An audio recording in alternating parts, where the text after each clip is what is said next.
que Israel estaba dividido en el reino del norte y el del sur, sino que también nos profetiza a nosotros. Y es más, a Isaías se le conoce sobre todo, o digámoslo así, como lo más brillante de su obra es el haber profetizado al Mesías y la manera en que el Mesías iba a vivir, iba a sufrir, iba a ser un Mesías universalista y salvador, y muy diferente del contexto en el que se toma al Mesías, sobre todo en la época de Jesús, que era un Mesías libertador. En Isaías podemos ver un Mesías de carácter universal, y va muy de la mano del libro de Daniel. Isaías, Daniel y Apocalipsis son libros que tienen un contenido muy similar, en tanto tienen como visiones sobre el futuro y sobre cómo va a ser el reino de los cielos y el reino también del remanente de Israel, de la cual nosotros hacemos parte, que viene siendo su iglesia. Más o menos eso es Isaías. Entonces hay profecías que Isaías da para el presente inmediato a él, hay otras profecías que él da 200 años después, y profecías que nos tocan a nosotros. Entonces yo, mientras voy leyendo el libro, voy explicando: esta profecía fue para tal tiempo, esta fue del 508 en la deportación de los babilonios, esta es en la invasión de Asiria, esta es sobre Moab, sobre Egipto, etcétera, etcétera. Y voy haciendo la salvedad para que no nos perdamos, que esa es la idea. Bien, entonces Gracias, Pablo. de nada. Vamos entonces a orar.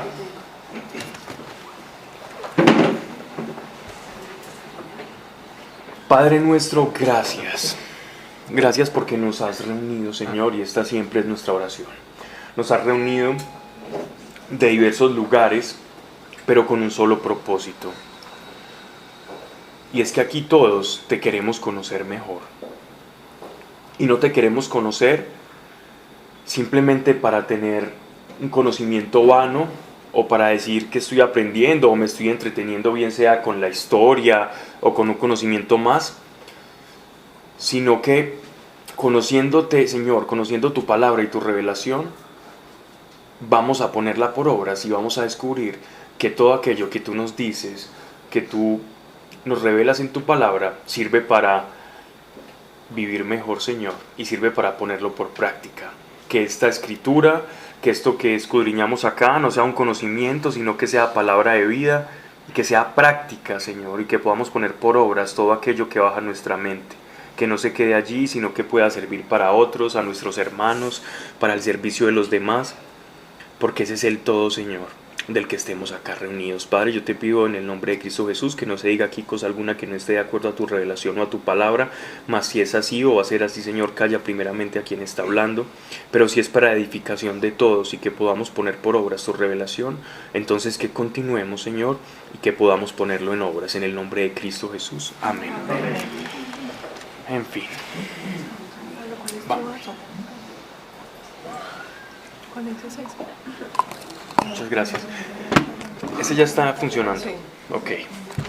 Vamos en el capítulo 23, verso ¿qué, Alejo? Que vos 18 terminamos, ya vamos a empezar el 24. Ok, 23, el capítulo 24, mejor dicho. Sí, empezamos el 24. Sí. Vamos a empezar. Ok. Sí, aquí lo tenía yo.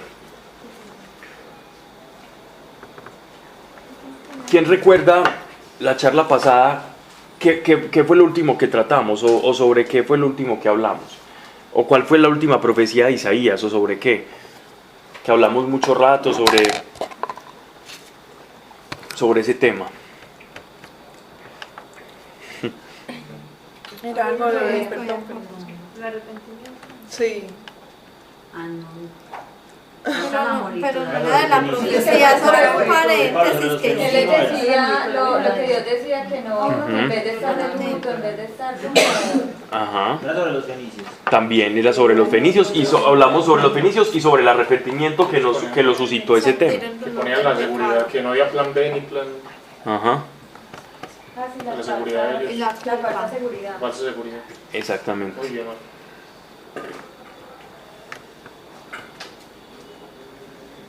Bueno, entonces el capítulo se me perdió 24. Ok, ya. Vamos a ver entonces.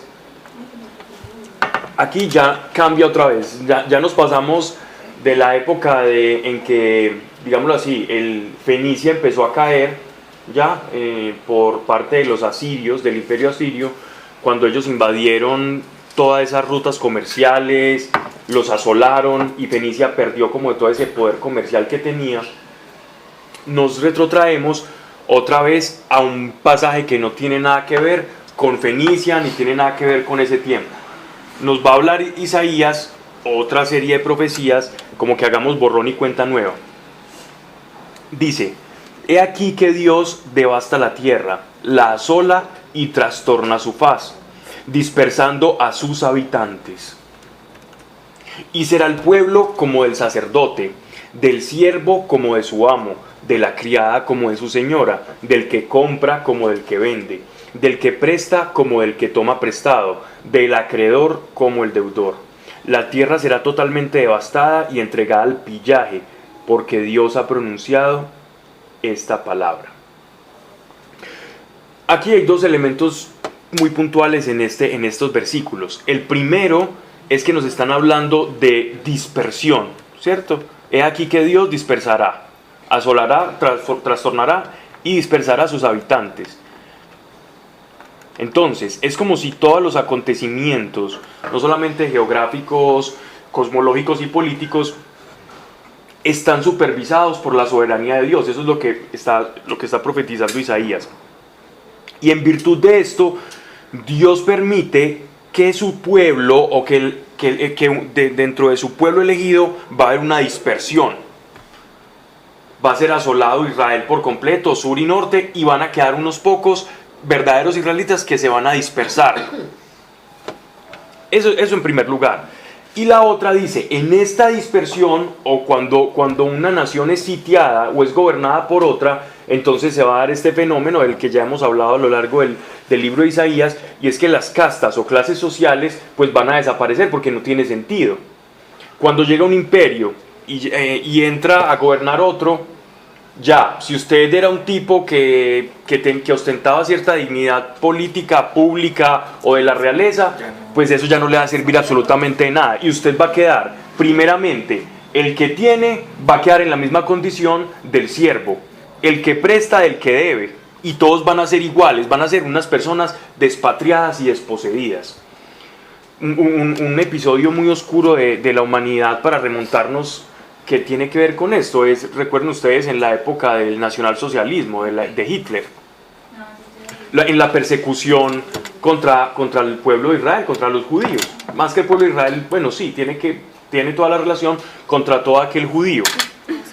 Habían judíos que eran joyeros, habían físicos, habían profesores, habían músicos, porque los judíos que habían en Alemania eran personas que tenían mucho grado de erudición, y gran parte habían 3 familias de banqueros con las cuales Hitler, para generar un apoyo político, entonces comenzó a echarle la culpa de ciertas cosas, ¿cierto?, a estos banqueros que eran de ascendencia judía. ¿Y qué pasó con ellos? En los campos de concentración, en Auschwitz y en todos esos lugares donde ellos los concentraban, ¿qué pasó? Allá el psiquiatra era lo mismo. No sé si ustedes han leído, hay un libro muy bonito, yo creo que Melissa de pronto sí lo ha leído, que se llama El hombre en busca de sentido. Sí, claro. ¿Lo has leído? Claro, es psiquiatra. Claro, el padre de la logoterapia. Y él explica ahí cómo el ser humano se... Exactamente. Y él incluso cuenta en este libro cómo a él lo sostuvo en medio de ese sinsentido la idea de lo trascendente por ser judío, de Dios.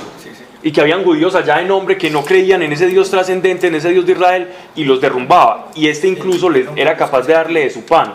Entonces él creó la famosa logoterapia, ¿no? ¿Cómo se llama el libro? El hombre en busca de Es muy sentido. bueno. Se llama Víctor Frank. Es un libro de psicología, pero uno lo puede leer perfectamente. Sí, es muy bonito y tiene mucho sentido, y él hace la defensa de cuando usted tiene un propósito por lo trascendente, le hace superar cosas en la vida que en otras circunstancias usted se derrumba. Sí. Entonces él narra eso, y que incluso eso lo llevó a revivir su fe. Pero bueno, el caso es que aún así este hombre ahí no era nada, y él era un super psiquiatra, no era nada ahí. Lo mismo va a pasar en esto que nos está evocando el profeta. Pablo, una pregunta así como un poquito X, pero X. sí, pues como que no está pues así como tan, pero sí, ¿qué hicieron? O sea, con esta profecía de Isaías Sí. pasa lo de Hitler, o sea, ¿por qué pasa lo de Hitler con los judíos? O sea, ¿qué hicieron tan grave para que Dios permitiera algo así? ¿O simplemente por el alejamiento de Dios? No, eso, Hay varias razones. pero eso es un tema que se nos escapa un poquito de la clase. Después podemos hablar de eso, pero se nos escapa, Listo. porque habría que hablar mucho de toda la historia de los judíos, Listo. ¿cierto? Y eso es un tema largo. Y entrar a examinar eso es entrar dentro del tema de mucha especulación, demasiada Es especulación. que ellos como los chivos expiatorios. Sí, saber por qué hicieron, Que mataron a Jesús. por qué no lo mataron. Es que tenemos que entender que los judíos no mataron a Jesús. Eso es algo que está en el folclore popular. Nuestros pecados lo crucificaron. Isaías dice, y lo vamos a leer en los capítulos del 60 en adelante, y por nuestras iniquidades fue molido.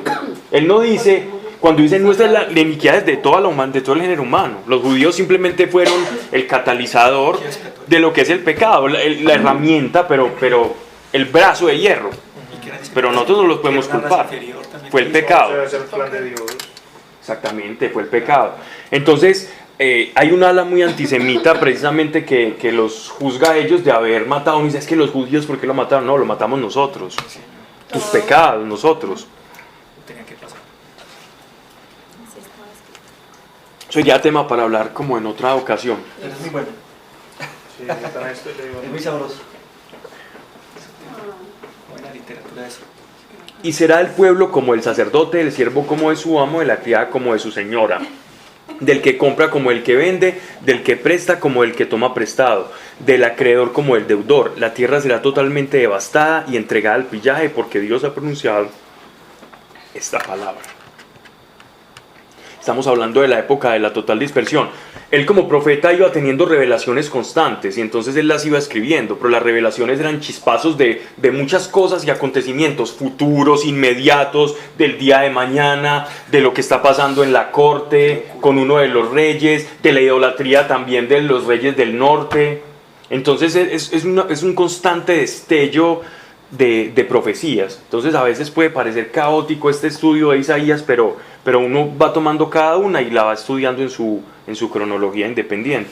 Verso 4, la tierra está en duelo, marchita, el orbe languidece y se marchita, la clase alta del pueblo se debilita. Lo primero que sufre en una de estas deportaciones masivas es la clase dirigente, son los que más van a sufrir, porque es que los que no tenían nada, pues igual se van a otro lugar a no tener nada. Eso es como cuando integran una empresa que otra cogió control. Y los que tenían poder ya. Exactamente. Ya se acabó ya. La tierra está profanada bajo sus moradores, que traspasaron la ley, falsearon el derecho, rompieron la alianza eterna. Aquí, por ejemplo, Isaías sí nos está dando una justificación de por qué es esto lo que está ocurriendo. ¿Ya?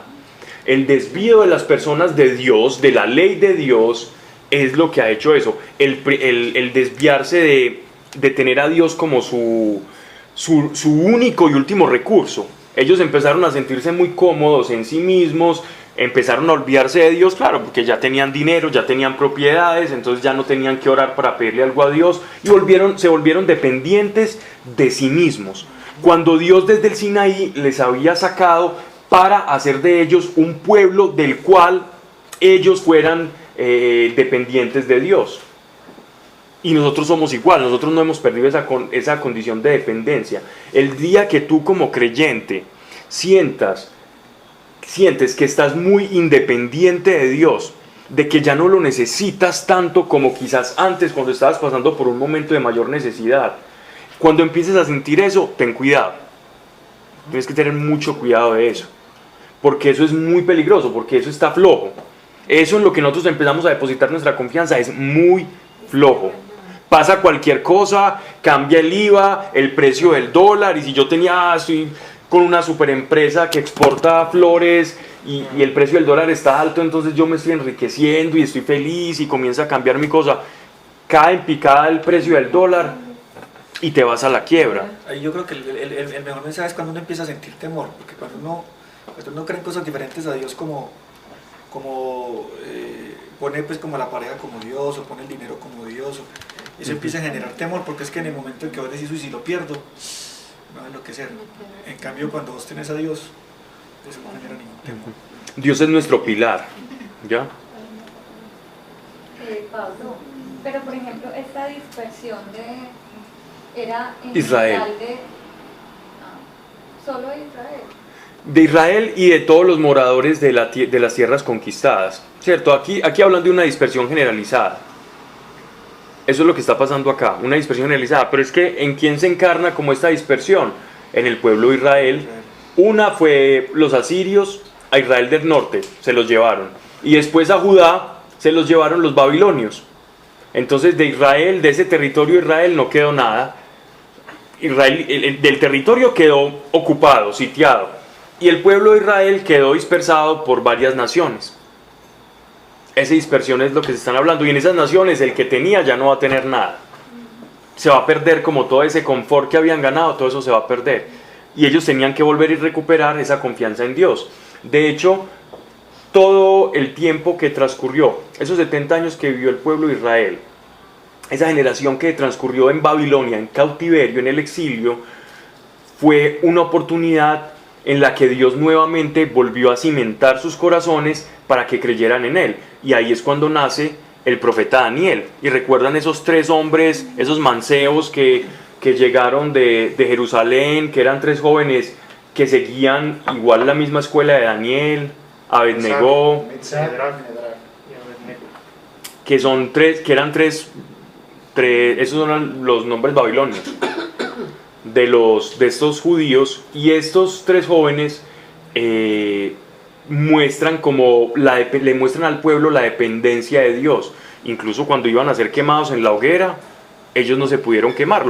Nabucodonosor les puso una hoguera y ellos, dice la escritura, que llegó un ángel y no permitió que ellos fueran quemados. Entonces el pueblo de Israel estaba viendo eso y eso ayudaba a que confiaran nuevamente en Dios en medio de esa situación, en medio de ese fogonazo. Y también Daniel cuando lo llevaron a la fosa de los leones y veían que Daniel salía avante de esa situación y el pueblo se comportaba, hasta que llegó Ciro con los persas y los medos. Se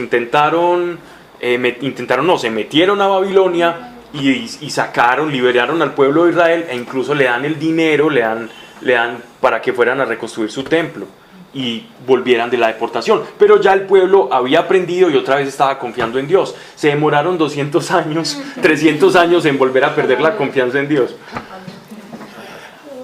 Eso es cierto. 3 generaciones, para hablar, una generación equivalente a 100 años. Sí, para hablarlo así, hasta que llegó el Imperio Romano.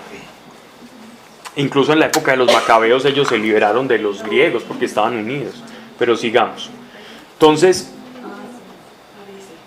los primeros que sufren acá obviamente es la clase favorecida, porque casi que de ellos es que se produce todo esto.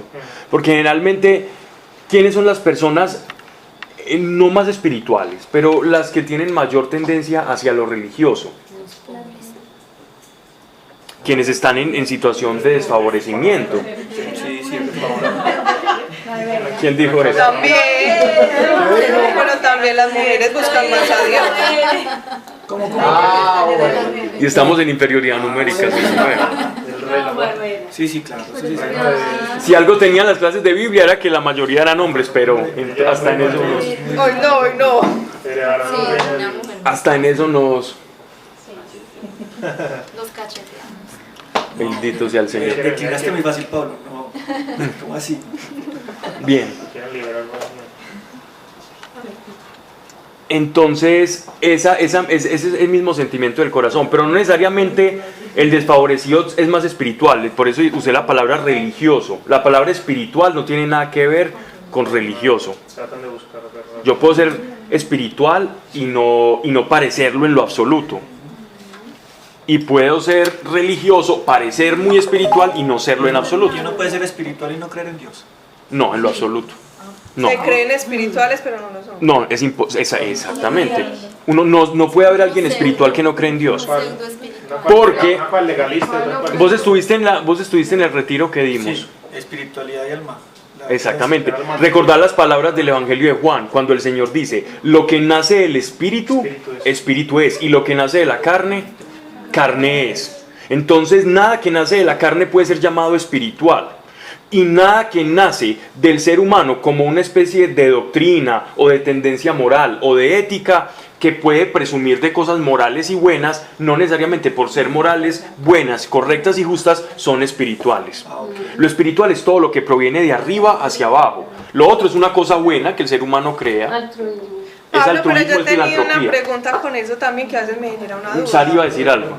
No, pues porque yo tenía entendido que todos los que practican nueva era son que seres súper espirituales. Se creen, se Pero creen. eso no Eso es lo una que falsa explica, es lo que acaba de espiritualidad. explicar Pablo. Una falsa Una espiritualidad. Estudian ser espirituales, pero no son Una espirituales falsa, porque una no tienen espíritu. falsa. Pero no tienen el Espíritu Santo, pues. Pero yo tenía una pregunta con eso, Pablo. Dime. El que es espiritual demoníaco es espiritual. Ajá. Ahí sí hay espíritu. Pero no, yo te entiendo perfectamente lo que estás diciendo y está bien dicho, pero es del espíritu caído, tiene el espíritu del anticristo. Sí, no, Aún total. eso apela a la cara. Espiritual en el sentido de lo que proviene del cielo, pues. Es espiritual, pero en el sentido caído. Pero entonces nosotros usamos la palabra espiritual, Para lo de Dios. ¿no? exactamente. Proviene del Señor. Pero te entendí perfectamente y es correcto. Pablo, No, porque creen en Dios. Que ser espiritual, ¿qué es ser espiritual? Ser espiritual es cuando yo recibo revelación, conexión, iluminación y sintonía del Espíritu Santo por esa conexión que nace desde que soy creyente y desde mi confesión de fe. Pero no, creyó en algo y todavía sigue creyendo. Que no pero era creer en Dios no me espiritual. hace espiritual, porque los demonios creen y saben, y dice Santiago que hasta tiemblan. Pablo, yo tengo una duda. Siempre tiene que ser o blanco o negro. Vale decir, quien no cree en Dios es porque cree en el demonio. O puede haber una persona en la mitad. Mira, no es porque cree. Mira, es como decir, No, pues servir a los señores. nosotros tenemos dos realidades que nos gobiernan, espiritualmente hablando. La realidad de la naturaleza caída con la que cargamos desde que nacemos. Y la realidad de la nueva naturaleza que viene a través del Espíritu Santo. Y hago referencia a Nicodemo. Nicodemo, Señor, ¿cómo así? ¿Cómo así que es nacer de nuevo? Es que me tengo que volver a ser chiquito y meterme otra vez en mi mamá. Y nuestro Señor le dice, no, nacer de nuevo es nacer del Espíritu.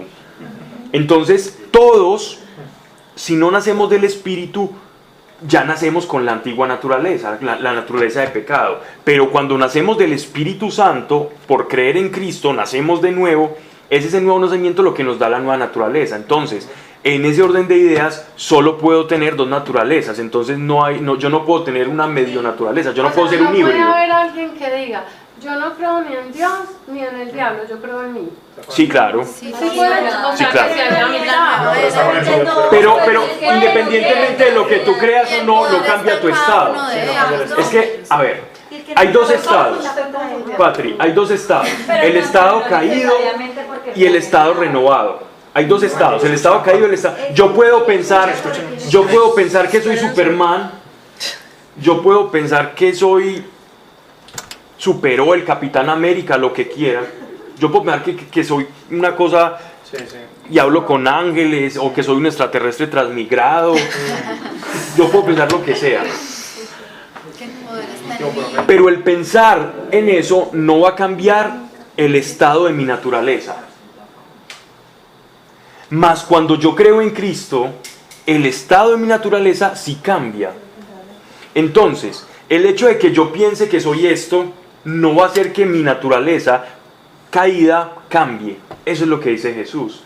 Lo que nace de la carne, carne es, lo que nace del espíritu, espíritu es. Así yo crea o me llame de una cosa, o pretenda ser, o que yo no creo ni en Dios ni en esas cosas, yo creo en mí mismo.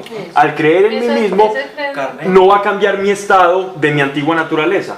De pecado. O sea que mi naturaleza va a ser igual la naturaleza caída de pecado, la naturaleza adámica. Pero eso no quiere decir que entonces rinda culto al otro, pues no. Lo hago indirectamente. Pero tú ya bajo el dominio de todo. Exactamente, exactamente. No, total, es que todos estábamos bajo el dominio antes de que todos estuviéramos acá, Así usted quiera. estábamos metidos en el pecado sin darnos cuenta. Vos no sabías ni siquiera que algo era malo porque no tenías el espíritu que venía y te revelaba que había algo malo. Entonces estábamos esclavos al pecado, estábamos esclavos al diablo, porque acordate que él tiene el plan de destrucción. ¿qué hace? Lo hace muy sutil, para que él ya venga a mostrarse pues de otra manera, es porque él sabe la presencia espiritual de Dios, pero cuando uno no sabe nada, que Dios dice que mi pueblo muere por falta de conocimiento, cuando uno no sabe nada, está sometido a la voluntad del diablo, porque ni siquiera tenés cómo defenderte y no sabes que Jesús ya lo ganó. Crea o no crea en el diablo. Crea o no crea en el diablo, está sometido.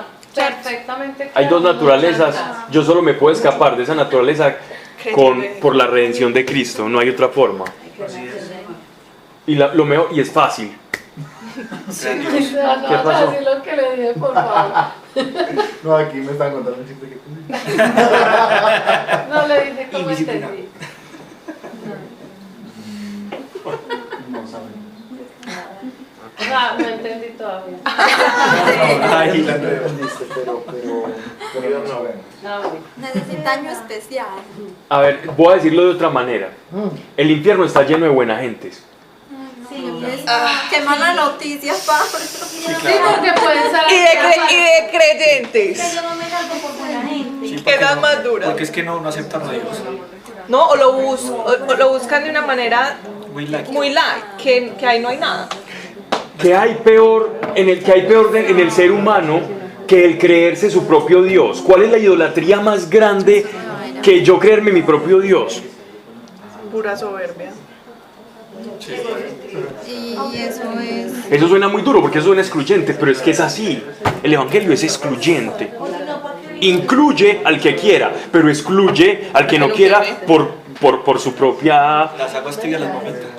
Decisión. Pero entonces, ¿cuál es eso? Aceptar a Dios en el pues. Solo eso. Sufrir de buenismo es muy peligroso. Sufrir es peligrosísimo. Sufrir de buenismo, pues de que yo soy muy bueno. Uy, sí, eso De le uno digo. mismo creerse muy bueno. Que porque es que yo le Eso son Yo extraños. le trabajo a esta persona. Que Está bueno. oiga. Acá hay un versículo que habla de lo que estamos hablando en Efesios 2, dice: antes ustedes estaban muertos a causa de su desobediencia, sus muchos pecados. Aprovechemos. Vivían en pecado igual que el resto de la gente, obedeciendo al diablo, el líder de los poderes del mundo invisible, quien es el espíritu que actúa en el corazón de los que se niegan a obedecer a Dios. Bien. Total. Y la aritmético. Todos los que se niegan a obedecer a Dios están en el espíritu del diablo. Sin tener que estar endemoniado. Crea o no crea en el diablo, no crea en el diablo. O sea, un ateo entonces. Sí, Sí. Sino totalmente. que para el demonio, para que él se le va a aparecer a una persona que no cree. Sí, ya se lo ganó. Porque si sabe que sabe, mientras Sí. esté más alejado de Dios, hay más Porque va a hacer bulla. Si hace bulla, antes ahí mismo se convierte, porque solo del miedo de saber que sí existe. De hecho, mucha gente ha llegado por estar metido en esos. Yo les he contado del caso que me tocó ver en Caracolí. Estaba dando no. No sabemos cuál. En el en un colegio. A mí Ah, no, no, de las dos. Yo creo que sí contaste, pero muy poquito. No, yo no recuerdo. Yo ya no sé qué cuento, no, entonces a veces puedo ser cansón. Estábamos en Caracolí, que es precisamente lo que está diciendo Daniel, que lo puede vivir. Estábamos en un colegio y desde que llegamos a ese pueblo nos advirtieron que había un joven que se metió a la iglesia y que robó los santos y que les puso puras señales obscenas y los metió en un inodoro al revés y que hacía puras cosas pues todas de granuja y de fastidio. Y ¿Qué es eso, Un patán. es eso. Un patancillo. Es un patancillo. Y entonces, cuando era el grado 11 de como el colegio estatal de allá, cuando fuimos en el momento de la oración, yo recuerdo, inmediatamente uno lo ubica, pues cuál era ya, muy desafiante, fue el último que pasó y digo, bueno, ¿y cómo así? Es que Dios me puede tocar, porque él estaba viendo manifestaciones del Espíritu que él nunca había visto, entonces eso le llamó la atención. Si Dios me puede tocar, ¿cómo así? Oramos por él y yo no sentí nada. O sea, gente porque está en el piso, está porque está llorando. Yo no sentí nada, hermano, eso está muy raro. Me deja acompañarlo a las reuniones que tenga más. Y yo, sí, venga, acompáñeme. Me acompañó todo el día, eso fue desde por la mañana hasta por la noche. Se fue conmigo a todas las conferencias que tenía que dar allá. Y en una de ellas había una niña de 15 años, delgadita ella, y yo no sabía, pero pues ya después tuve la oportunidad de hablar con ella. Ella era la hija de una de las brujas del pueblo. Y en el momento en que estábamos haciendo una oración, esta niña pues comienza a manifestarse algo dentro de ella y empezó a alzar con una sola manito un pupitre de esos mesones pesados grandes con una sola mano y a vomitar y a escupir y a decir grosería. Entonces tuvimos la oportunidad pues de llevarla hacia otro lugar pues como más para que no hiciera tanto escándalo y en el momento de la oración él era impresionado detrás, yo me decía que si lo podía acompañar y yo venga conmigo. Entonces él era pendiente y él sin culpa tocó algo que salió de la boca de esta niña y él empezó a gritar que se estaba quemando y había una posetica ahí en ese cuarto y empezó a lavarse las manos y arrodillado decía así, Dios, yo creo. Y empezó a gritar de manera. Yo estuve 3 días más en Caracolí y no se me despegó ni un solo día. Terminó orando conmigo. Entonces, esa es la manera en que él era como el granuja del pueblo y terminó siendo, miren lo que terminó siendo. Entonces ya después abrió el corazón y dijo que se iba a venir a Medellín a estudiar diseño gráfico y publicidad y una cantidad de cosas y que le pidiéramos a Dios, que él quería cambiar, que él hizo eso pero que él no creía en el diablo ni mucho menos, que él no le hacía nada.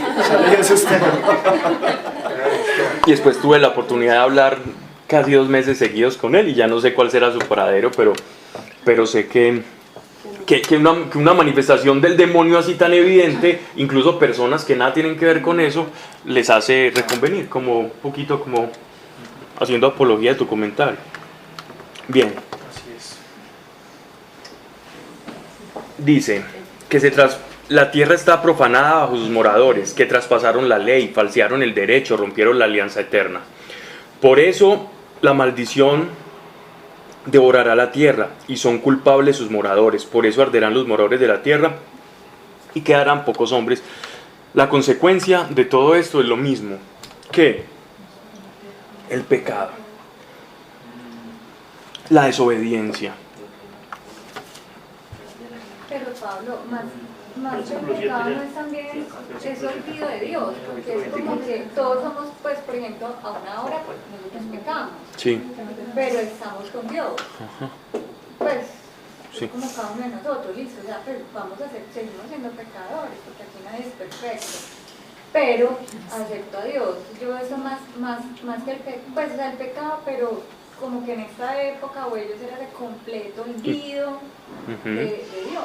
Sí, tiene sentido lo que estás diciendo. Mira que una cosa es el pecado como tal, que cometemos todos y que cometeremos y que nuestro Señor nos escogió y nos llamó sabiendo incluso las faltas y las veces que lo fuéramos a negar. Nuestro Señor escogió a Pedro sabiendo que lo iba a negar 3 veces y que incluso según la tradición y algunos padres de la iglesia que hacen la mención a la muerte del apóstol Pedro, que él incluso estuvo a punto de devolverse cuando lo iban a crucificar. Y él tiene una visión de nuestro Señor que está caminando hacia Roma. Y entonces él le pregunta, Señor, ¿y por qué vas para Roma? Es que a morir. Bien, no, Señor, y sale corriendo. No, y sale corriendo y allá lo crucifican al revés. Entonces, él tomó a Pedro, él llamó a Pedro aún sabiendo que lo iba a negar. Él nos llamó a nosotros sabiendo que íbamos a pecar. Pero nuestro estilo de vida no es un estilo de vida de pecado. Y eso es lo que hace la diferencia. Una cosa es el pecado puntual, otra cosa es, muy diferente, el estilo de pecado. El estilo de vida de pecado es otra cosa. Que yo escojo vivir pues en pecado. Es por ejemplo, yo tengo una esposa, la dejo por otra y me voy a vivir con esta señora ya. Y me quedo y tengo a mi esposa sabiendo y toda la cosa y voy y estoy ahí en esa situación. ¿Qué pasa ahí? El estilo de vida es un estilo de vida de pecado. No sentir uno como un remordimiento así muy... Exactamente. No necesariamente. No, pero esto es... Si no tiene conciencia de pecado, no lo siente remordimiento. Pero Dios sí tiene que estar por... Si usted cree en Dios, tiene que... Ah, no, si cree en Dios, sí, no, claro. Tiene que tener lo que está diciendo Mariana, la conciencia de pecado. Pero sí, no, tanto de Dios. Aún una persona ya con Dios puede empezar a cauterizarse de la conciencia. Sí, Una persona una persona que ya cree en Dios por ese estilo de vida en pecado. Es que a la persona que se le cauteriza la conciencia es precisamente a la que cree en Dios sobre todo. Exactamente, entonces se puede empezar a caer en ese pecado, y tantas veces que caemos como en el que reza y peca empata, que ya se le va volviendo un hábito el pecado al punto que la conciencia se cauteriza, y entonces una persona que era creyente empieza a alejarse de Dios sin darse cuenta. El pecado va como doliendo menos, porque me voy acostumbrando a él, y mi estilo de vida se vuelve un estilo de vida de pecado. Es un estilo de vida de pecado. Pero es que es un no querer renunciar, ese es un no querer renunciar, Pablo. Esa es la voluntad de uno ya. O sea, pero estamos hablando que eso es como algo que puede ir creciendo en un creyente incauto, ¿cierto? En un creyente carnal, que es el que empieza a crecer el estilo de vida que igual el Espíritu Santo va a conmover a esa persona. Ya, porque es su hijo, nosotros no vivimos bajo la ley, nosotros vivimos bajo la gracia y somos hijos de Dios. Y también una cosa no es tener como una lucha con el pecado, pero es normal, ¿no? Pero siempre con una conciencia que me obliga a cambiar. Y que me desagrada. Exactamente, que esté en esa disposición de cambio y el esfuerzo por cambiar. El problema es cuando yo digo, yo soy así, no hay nada que hacer y me debe llevar a lo que... A mí me gusta y listo. Cuando se justifica uno. Como la canción de Thalía. ¿Cuál? Pablo, yo quiero Thalía. ¿Cuál es la canción de Thalía? ¿A quién le importa? Que la canta ella, pero la cantaba otro por allá. ¿Qué puedo hacer yo? Lo que quería el sabio Daddy Yankee, lo que pasó. Si Dios me hizo así, ¿qué puedo hacer? Si Dios me hizo así, ¿qué puedo hacer yo? Pero eso implica que yo debo de saber que lo estoy haciendo y no me importa, o también implica que lo hago y no sé que es pecado. No, generalmente sabemos que es pecado. Nosotros ya no somos, cuando tenemos una relación con Dios, ni siquiera nos tienen que predicar qué es pecado y qué no es pecado. Miren, cuando nosotros empezamos en un grupo que teníamos en Paella y Parrillas hace ya muchos años, evolucionamos. Paella y Parrillas es un restaurante donde nos reuníamos y el dueño del restaurante nos creó como un auditorio para jóvenes, ¿cierto? Entonces teníamos como un auditorio, una oficina y un lugar muy agradable. Y entonces yo recuerdo que pasaba un fenómeno muy simpático, sobre todo con las mujeres que iban llegando al grupo. Y el fenómeno consistía en lo siguiente. Había una promoción, entran dos y sale uno. Llegaban con los novios y terminaban siempre. Eso no pasa en clases de Biblia.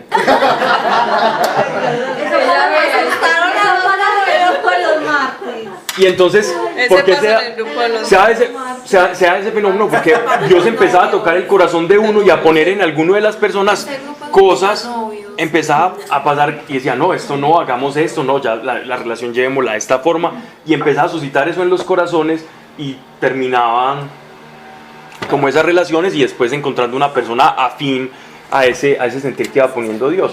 Y eso era lo más simpático, porque ya después veíamos entrar y entonces estábamos tirando la moneda, Santiago y yo. ¿Cuánto tiempo le das a este? ¡Qué horrible! Ustedes les echaron la sala, esas paredes. A lo que ven, no me notan. Ese era el ministerio. Es que uno está con una persona que no cree en Dios, es muy difícil. Y nosotros no les predicábamos nada.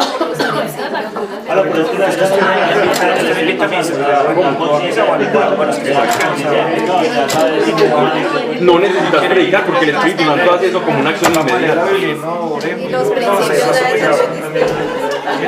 Creo que el comentario... Compártenos, Marta, ¿qué pasó? ¿Qué pasó? Eso está muy extraño, esa complicidad ahí de ustedes, esa risa cómplice. Sepárenlas. Paella y Parrilla. Le dieron la promesa de Abraham. Pero ¿sabe qué fue lo más bonito de todo eso? Que nosotros no predicábamos de ciertas cosas, de ciertas conductas, y las mismas personas iban asumiendo eso porque el Espíritu Santo les iba revelando. Entonces, por eso, tirar la moneda, pues yo lo digo de manera simpática, pero ya sabíamos que la conciencia de pecado que pone el Espíritu Santo, cuando usted tiene un encuentro verdadero con Dios, Él lo hace solito, y el que no esté funcionando ahí, no estén en la misma sinergia, o no estén en sinergia. En igualdad. Exactamente, eso algo pasa ahí. Pero entonces lo que vos decís, pues como para aclarar ahí, entonces Entonces una cosa es que seamos nuestra condición de pecadores, que pues tenemos errores y faltas y todo, y otra que uno tenga una vida de pecado.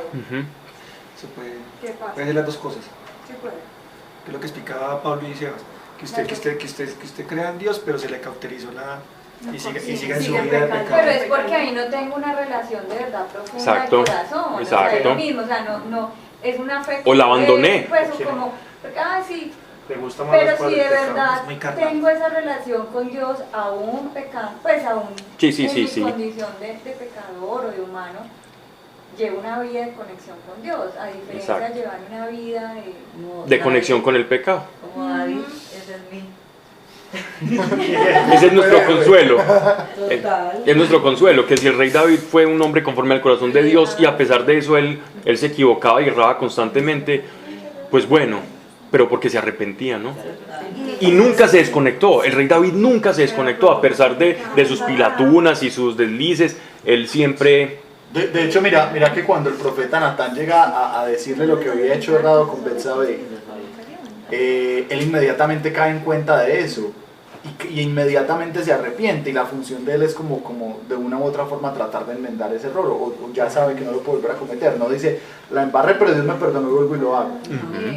También una actitud de, o sea, cuando uno pues quiere cambiar de corazón, tiene esa actitud de arrepentimiento y de cambio. O sea, de enmienda, como claro. Quiero cambiar eso en mí, a diferencia, entonces una vida de pecado es como, bueno, como no me importa, vuelvo y lo hago, pues Dios me perdona. Pues. Tal cual. Pablo, pero esa convicción, por ejemplo, en esa época, David en ese momento no pasa sino en David, porque el Espíritu Santo está sobre él. Pues no estaba dentro de él, Era una ejercía la influencia.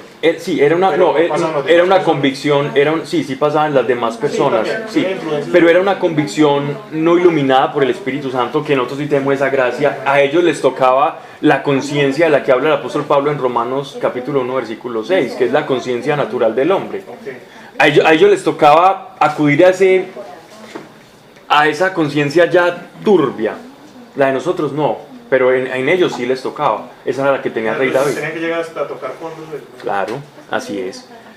O Pablo, o analizaba con la ley, no. ¿Cómo? Pues ellos analizaban con la ley de su pecado. Sí, claro, la ley les mostraba cuál era su pecado también. Pero no había como, sino que lo hacían por miedo, entonces era... Sí, pero había otros que su conciencia sí era movida, porque la conciencia mal que bien la ha tenido el hombre siempre. Aun con una diferencia, que la conciencia del creyente es una conciencia renovada, la conciencia de Adán es una conciencia que se va cada vez corrompiendo más, porque no tiene algo que la ilumine. Lo único que la iluminaba era la ley, pero la ley no le daba la salida, más sí le decía que era bueno y que era malo. Y la conciencia es diferente del mundo espiritual, ¿o no? La conciencia, como normalmente nos han hablado a nosotros. ¿Me estás haciendo una afirmación o una pregunta? No, sino que es que cuando Alejo y yo le estuvimos explicando lo de almático y espiritual, sí. Entonces ella nos corchó con eso, que la conciencia que... La conciencia es una facultad del espíritu, ¿ya? Pero la conciencia en el hombre caído, no iluminada por el Espíritu Santo, es una conciencia moral, nada más moral. Pero la conciencia iluminada por el Espíritu Santo en el hombre renovado es la conciencia de verdaderamente como son los principios del reino, las 5 bienaventuranzas. Esa es la conciencia de alguien iluminado por el reino. Pero entonces repetimos, la conciencia es una facultad del espíritu. Pero nuestro espíritu es un espíritu caído. Desde Adán nuestro espíritu es un espíritu caído. Por eso nosotros no tenemos acceso a Dios en nuestros 5 sentidos. Nosotros perdimos la facultad de ser de ser integrales, espíritu, mente y cuerpo. Nosotros perdimos esa facultad y nos desconectamos con Dios. Pero a través del Espíritu Santo, cuando somos llenos del Espíritu Santo, Él comienza a iluminar esa conciencia. Entonces esa conciencia ya no trabaja por sí misma, porque ya tiene un rezago de nuestra naturaleza caída, sino que esa conciencia opera a través de la iluminación de que el Espíritu Santo opera en ella, como un bombillo que está iluminando y nos está guiando, ¿cierto? El Espíritu Santo es ya nuestra conciencia, ilumina nuestra conciencia, no nuestra propia conciencia, es del Espíritu Santo actuando en ella. Esa es la vida del creyente.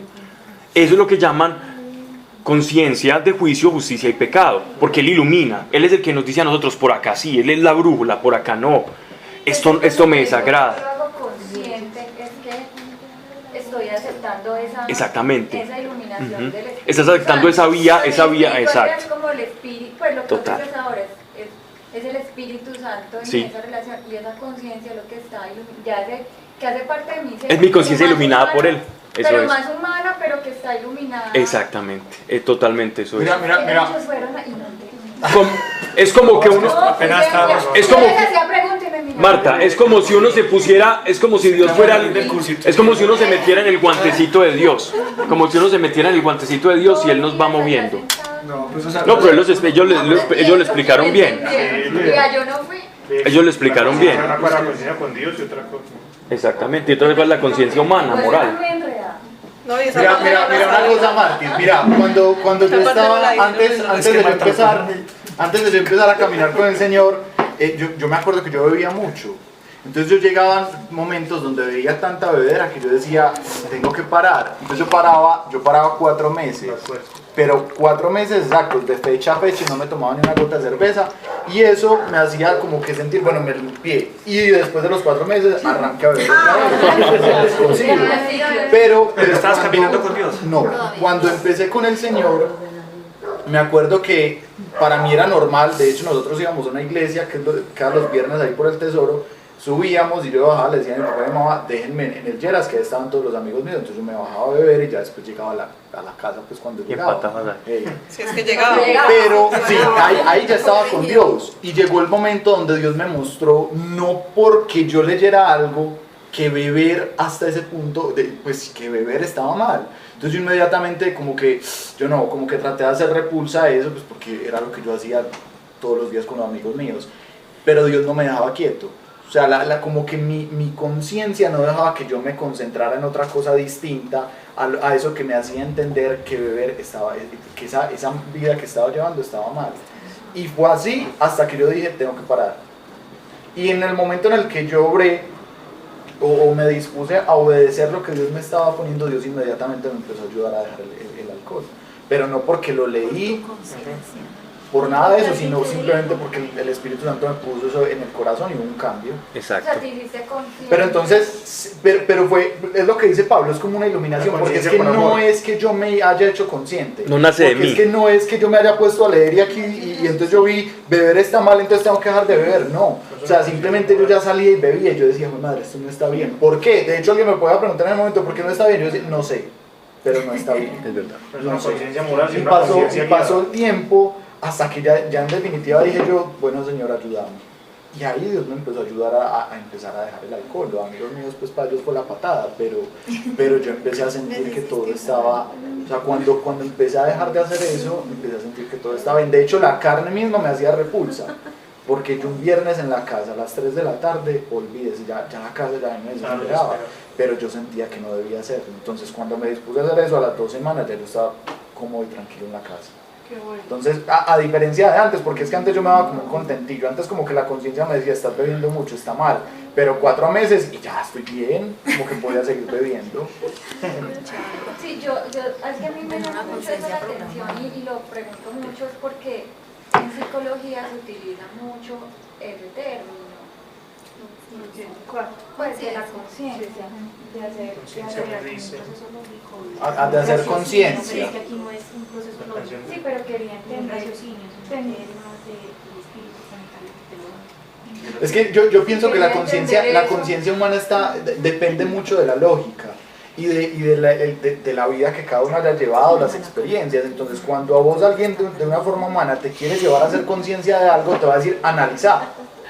Y vos por el análisis vas a tener como una especie de respuesta, pero en realidad no es una respuesta. Es como cambiar un mal por uno menos peor, pero que a fin de cuentas sigue siendo mal. Como un trapito sucio por uno menos sucio, pero sucio. Sí, ahí hay un cambio. Mira por ejemplo lo que yo te decía. Cuando yo veía la vida que estaba llevando, dije, estoy mal, estoy bebiendo mucho. Entonces la conciencia humana mía me dijo, deja de beber un tiempo, como para que descansara el cuerpo. Y eso es lógico. De hecho, los amigos míos me decían, bueno, muy bien. Pues porque me veían como a este tipo de sensato.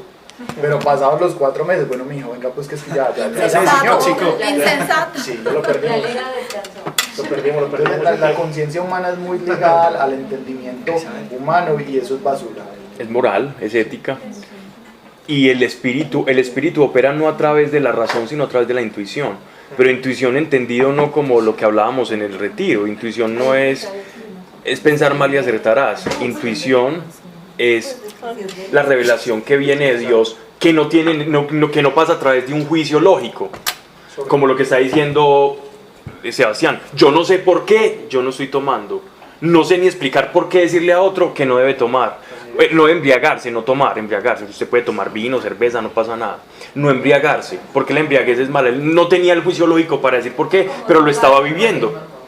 ¿Por qué? Porque su intuición, el Espíritu Santo había actuado y había puesto eso a través de una emoción y ya.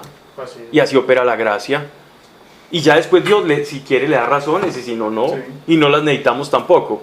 Desde que la conducta cambie, ¿para qué dar razones? De hecho, es bueno no necesitar las razones, porque eso lo ayuda a uno a ser más dependiente de Dios.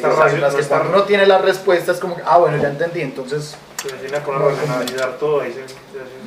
puede que, digamos, como no una respuesta tan lógica, racional, pero sí la aceptas en tu vida y en tu corazón. Sí, claro. Y en últimas, las emociones del espíritu van ancladas a que el hombre no se dañe a sí mismo. El fin de la ley es que el hombre no se dañe a sí mismo. Es como el sábado. ¿Por qué creó Dios el sábado? ¿Para qué creó Dios el sábado? Para el hombre. Para que el hombre descansara. Es decir, el sábado no era una camisa de fuerza. Era Dios diciéndoles, miren, descansen un día a la semana porque se van a fundir. Si los domingos a las 3 de la tarde ya son bien aburridores, imagínense usted donde fuera todo derecho. Entonces, ellos, por eso es que Dios les dio el regalo del sábado, pero para comprender eso tenemos que ir más allá de la razón, porque la razón les decía a los judíos que no, Dios dice esto, entonces hay que cumplirlo, pero la razón espiritual de eso era más allá. No, cuando uno le dicen haga lo que le diga, cuando uno a veces está en situaciones muy difíciles, que uno tiene como duda de está bien, está mal, que uno a veces pide consejo, haga lo que la conciencia le dice, pero, o sea, uno como distingue de si estás haciendo bien, si tu conciencia te está diciendo lo que es o no. Bien, ahí entendamos, primero nos tenemos que poner de acuerdo en qué es y qué significa el término conciencia. ¿Cierto? El término conciencia, ese término o esa acepción es tratada desde diversas áreas del saber humano. Desde el esoterismo, y le llaman la conciencia al estado implícito de un ser desarrollado. Por ejemplo, en la gnosis o en el cuarto camino. Consciente es una facultad del ser, la conciencia, ¿cierto? En psicología es hacer conciencia de algo, es llevar al mundo consciente. Entonces tenemos que ponernos y en la salsa romántica, conciencia es una vocecita por allá que me dice que moralmente me tengo que comportar bien. ¿Cierto? Entonces, pero en la Biblia, en las Escrituras, no es ni lo que dice la psicología, ni lo que dice la gnosis o el esoterismo, ni lo que dice la salsa romántica. La conciencia es la capacidad que tiene el hombre, por ser hijo de Dios, de reconocer que proviene del reino de Dios y que no proviene del reino de Dios. Que a veces da brega, pues a uno, sin el Espíritu Santo, es jugando a tingo, tingo, tango. Es como discernir, pareció discernimiento. En el término, no es parecido, en el término en que me le está preguntando María Teresa, sí, es como discernimiento. ¿Cuándo puedo discernir si esta es una conciencia de acuerdo a Dios o es la mía? Ahí depende mucho, sí, ahí depende mucho la relación que yo tenga con el Espíritu Santo y de ser un creyente espiritual. La conciencia moral no lo lleva uno a Dios, es Dios influyendo en la conciencia de uno. Exacto. Bien. Bueno, versículo 7. Vamos para el versículo 7. Capítulo 24, ya me perdí. Versículo 7. 7. Está en duelo el mosto y la vid languidece y suspiran todos los alegres de corazón. Ha cesado la alegría de los tambores, se acabó el regocijo de los exultantes, ha cesado el júbilo de la cítara, ya no beben el vino entre cantares y las bebidas son amargas al que las bebe. Se están refiriendo obviamente que con la destrucción y con las deportaciones y cuando lleguen los babilonios, los asirios y todo esto, entonces lo primero que se va a acabar son las fiestas de las vendimias, que era como donde ellos tenían la oportunidad de festejar, de brincar, donde se escuchaban los tambores, las cítaras, que eran como los instrumentos contemporáneos de Isaías. Y es decir, esa alegría que tenían antes ya va a ser luto. No hay mucho más como que aportar allí. Verso 10. Ha sido quebrantada la ciudad de la confusión. Esta palabra, ciudad de la confusión, ha llevado a muchos autores a dividirse. Sobre todo aquí la palabra confusión, recordemos en Génesis. ¿A qué ciudad o qué ciudad acuña el nombre de confusión en Génesis? Babel. Babel o Babil significa confuso o confundir, ¿ya? Por aquello que Dios confundió las lenguas. Entonces algunos dicen que se refiere, que Isaías se está refiriendo a Babilonia, ¿ya? Pero entonces vamos a estudiar, vamos a ver si sí o si no. Ha sido quebrantada la ciudad de la confusión, cerradas todas las casas, sin que nadie entre en ellas. Gritería por el vino en las calles, se oscureció toda alegría. Desterróse de la tierra el júbilo, la desolación ha quedado en la ciudad, y la puerta abatida en ruinas, porque así será en la tierra, en medio de los pueblos, como cuando se sacude el olivo, como cuando se hace el rebusco, una vez concluida la recolección. Otros dicen que se refiere a la destrucción de Samaria, pero eso es una ciudad incierta. Como eso es un sentido profético, no necesariamente aquí la palabra confusión se refiere a Babilonia como tal. Se está refiriendo a lo que él venía hablando en los capítulos anteriores, en los versículos, que es la dispersión de Jerusalén. Entonces está hablando simplemente de una ciudad hipotética en la que han perdido el juicio y se han alejado de Dios y se confundieron. No necesariamente se refiere a Babilonia, aunque algunos dicen por ser confusión que es Babilonia, pero ahí queda, pues ahí les dejo como el problemita. Porque la verdad es especulativo, entonces no podríamos decir a ciencia cierta. Entonces, esa diversidad de lengua, ahí es donde nace la diversidad de lengua. Ajá. ¿Y qué más se le hizo Dios para que...? La torre los confundió. Y para que poblaran, pues, como que Dios quería que se juntaran ciertos y empezaran a poblar. Pues, ¿Y qué pasó en el día de Pentecostés? Como mostrándoles que todo aquello que se perdió en antaño, en el Espíritu se va a recuperar. Aquellos alzan sus voces, lanzan gritos de alegría, desde el mar cantan la majestad de Dios. Por eso en el oriente glorifican al Dios en las costas del mar, el nombre de Dios, el Dios de Israel. Desde los confines de la tierra oímos cantar, gloria al justo, pero yo digo, desgraciado de mí, ay de mí. Los pérfidos han obrado pérfidamente, los pérfidos han obrado pérfidamente. Esto es bien interesante. El profeta está como, el profeta se está situando acá. El profeta se está situando como en un lugar que puede ser más las costas del Mediterráneo, o sea, estamos hablando de Israel, de Judá, y está viendo que todo lo que ha profetizado se está cumpliendo, y eso es doloroso, es decir, que todo lo que él está profetizando se está cumpliendo, y que hay algunas personas de buen corazón y justos que al ver el cumplimiento de las cosas de Dios, así sean terroríficas, pues están diciendo, se cumplió la palabra de Dios. Pero por otro lado, el profeta no se une a ese cántico de gozo porque Dios está manifestando en su ira y en su justicia, sino que le está diciendo, ay, porque es que lo que Dios está diciendo y lo que la manifestación de Dios es terrible. Es terrible en el sentido de castigo, ¿no? De que ya no queda nada de la tierra prometida y solo vamos a quedar un remanentico cantando que Él es justo. Y les cuento una cosa, este remanente de personas de que se está hablando acá terminaron viviendo en las montañas. Hubo personas que se fueron a ocultar en las montañas. Y gran parte de estas personas son las de las que nosotros tenemos o nos han llegado a nosotros los famosos rollos del Mar Muerto, que son de la época isaiana. O sea, se tuvieron que ocultar. Se tuvieron que ocultar en las montañas y en cuevas. Y esos son los famosos escritos de Qumran. Pero eso entonces es cierto.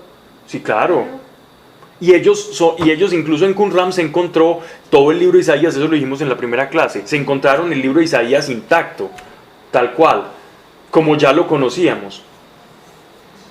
El original.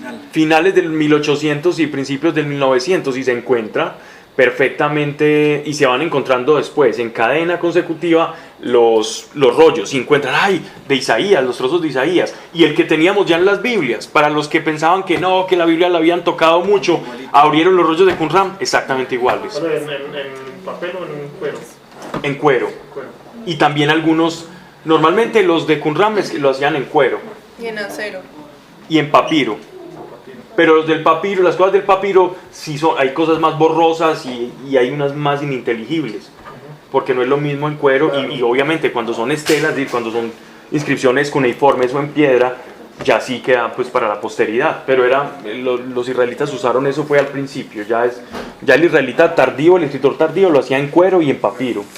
Pero también había unos rollos Pablo de un metal, ¿no? Sí, sí, pero ya es en la época tardía, ya no estamos hablando de esta época de destierro. Ya después de Babilonia sí, pero antes de Babilonia ellos tenían más precariedad, ¿no? Bien, y el papiro era muy costoso.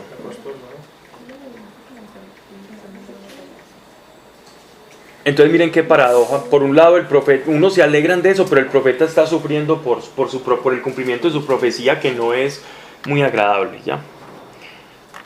Verso 17. Aquí ya es como que el profeta se sale de la esfera local y empieza su predicación de un carácter más universal.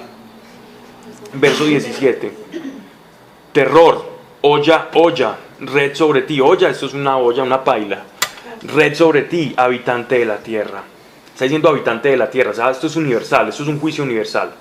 Y sucederá que el que huya de la voz de pánico caerá en la olla, y el que salga del medio de la olla se enredará en la red, porque ábrense las cataratas en lo alto y tiemblan los fundamentos de la tierra. La tierra se rompe con estrépito, la tierra retiembla, se conmueve. La tierra vacila como un nebrio y es sacudida como una choza. Pesan sobre ella sus pecados y caerán para no volver a levantarse. Vamos a buscar, si alguien me ayuda en sus Biblias, Génesis capítulo 8, versículo 2. Génesis capítulo 8, versículo 2. Ajá. Leo. Hace 3 años todavía se acuerda, muy bien. Leo, Paulino. Por favor. Y se cerraron las fuentes del abismo y las cataratas de los cielos. Ahí. Sí, bueno, dale. Y la lluvia de los cielos fue detenida. Bien. Vamos a hablar, esto es como una especie de catástrofe cosmológica que nos lleva a través de Génesis incluso a ver cómo los judíos, cómo los israelitas tenían o interpretaban la cosmología y la forma de la tierra en este tiempo. En el libro de Job leemos que la tierra es redonda. Pero para ellos era tan obvio que la tierra era plana, ¿cierto? De hecho, ahora hay una sociedad que se llama la Sociedad de la Tierra Plana y está cogiendo mucha fuerza y es de Estados Unidos. Otra vez, están involucionando. Y están diciendo y con un argumento y que la gravedad es un engaño y una cantidad de cosas bien interesantes. Pero es interesante la cosa. Por lo menos los argumentos son interesantes.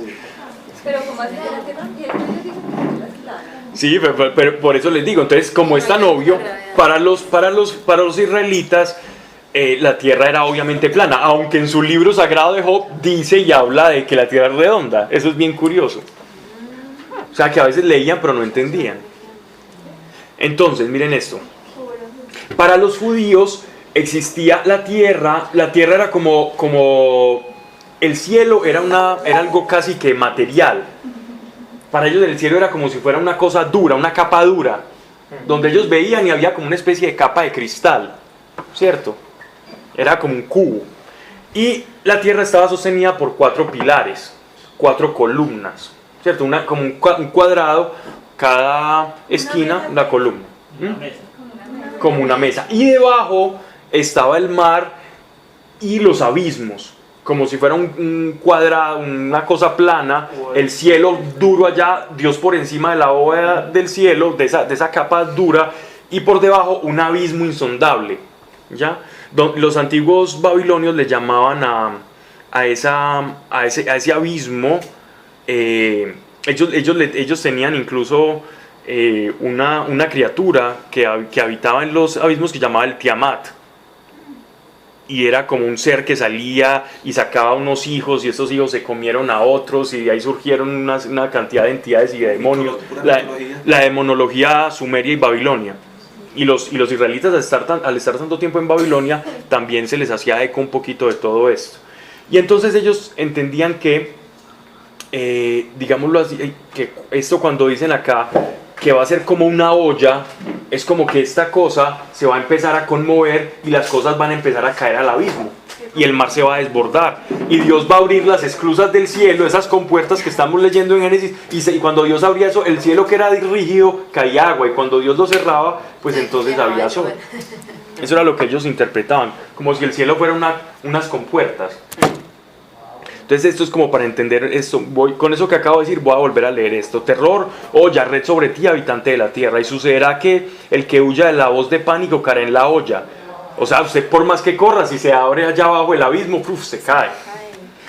Y el que salga del medio de la olla se enredará en la red, porque ábrense las cataratas en lo alto y tiemblan los fundamentos de la tierra. Los fundamentos se refiere a los pilares. Si los pilares están los que soportan la tierra plana, entonces todo va cayéndose al vacío. Pablo, y él se lo mostraba, Dios se lo mostraba así como ellos tenían la concepción de... Exacto, Dios le mostraba a él, él tenía una cantidad de emociones proféticas y él transmitía el mensaje con su lenguaje. Okay. Él no les predicaba en chino. Dios no le mostraba pues cómo era la forma pues, sí. de las cosas. No, porque Dios siempre va a usar imagínese entonces que pasen algunos años y entonces nosotros estemos hablando del tiempo y del espacio y por allá alguien de 60 años después llegue y piense y diga, ¿cómo les mostraría a esos hombres de Dios las cosas Dios? Y ellos hablando de física cuántica, de que ya comprendieron entonces cómo es el eje gravitacional, los protones, los neutrinos, y ellos hablando en eso y nosotros hablando en cosas como en otro lenguaje, es lo mismo. No sé si me hice entender. Pero esa profecía es para nosotros. ¿Cómo? Esta profecía no tiene tiempo. Esta profecía es para nosotros, sí. Pero ya vamos leyendo eso, vamos interpretando. Entonces, porque ábrense las cataratas en lo alto y tiemblan los fundamentos de la tierra, refiriéndose a esos pilares. La tierra se rompe con estrépito, la tierra retiembla, se conmueve, la tierra vacila como un ebrio, es sacudida como una choza. Esta palabra sacudida como una choza se refiere como una hamaca, ¿no? Es una hamaca, no sé en sus traducciones qué dirá. Choza. Está más contextualizado. La palabra aquí se refiere como una hamaca, porque choza aquí entendía la tierra como sostenida por 4 pilares. Si yo muevo los 4 pilares, la tierra se mueve como si fuera una hamaca. Eso es más o menos como la descripción de Isaías, sí. Y es un borracho. ¿Y qué es lo que hace que la tierra se conmueva? Pesan sobre ella sus pecados y caerá para no volver a levantarse. Y la naturaleza también está sujeta al pecado. La naturaleza está sujeta al pecado. Eso es buen apunte. Versículo 21. Y será en aquel día que visitará Dios. Miren este pasaje que es bien interesante. Y será en aquel día, nos está refiriendo a la posteridad, ¿cierto? Al final de los tiempos. Es lenguaje apocalíptico. Y será en aquel día, o sea, aquel día él no sabe, es un día indeterminado a futuro, que visitará el Señor la milicia de los cielos en la altura. Entiéndase milicia de los cielos en la altura como entidades espirituales, llámese ángeles o tronos, que tienen... Las milicias celestiales. Que Dios tiene a cargo para custodiar y hacer determinadas funciones cósmicas que nosotros no sabíamos o que no sabemos, pero dentro de la cosmología judía habían ángeles que se encargaban incluso del sol, del funcionamiento del sol, de todas las cosas, de los puntos cardinales, de ciertas funciones. Entonces es como que Dios tiene su funcionamiento, sus engranajes invisibles y Él sabe cómo los maneja. ¿Okay? Y será aquel día que visitará al Dios la milicia de los cielos en la altura y abajo a los reyes de la tierra. Nosotros, pues, los gobernantes de la tierra. Es que nosotros.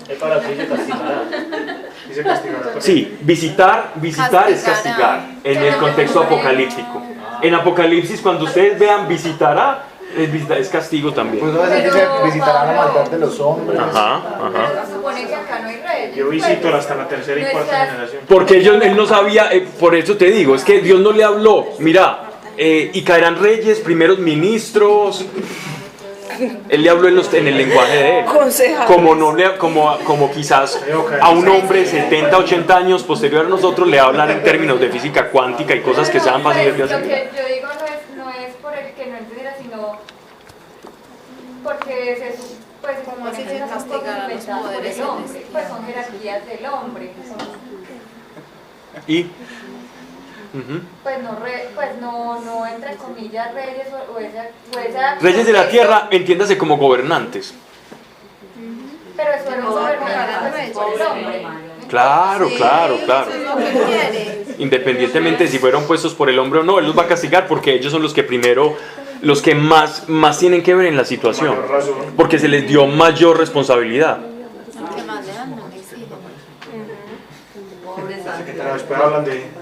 Si a usted lo ponen a cuidar a sus hermanitos chiquitos, su papá va primero a donde quién, a donde los niños a regañarlo o al que los puso al cuidado, porque se supone que la responsabilidad de los gobernantes es velar por el pueblo.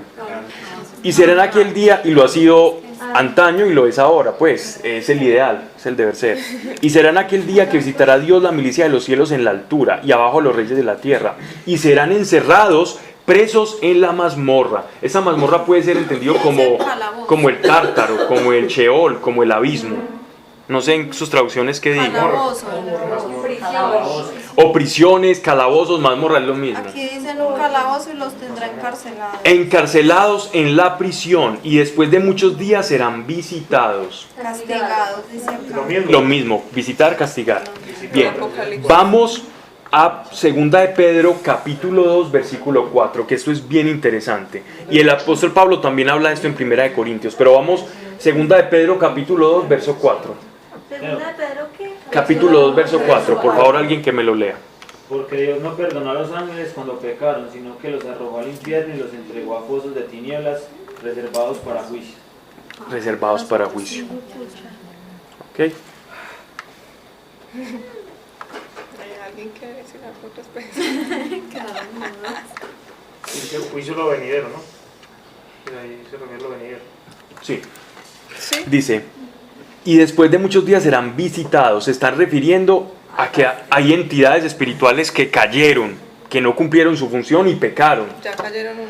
A los que el apóstol Pablo se refiere en la carta a los Efesios.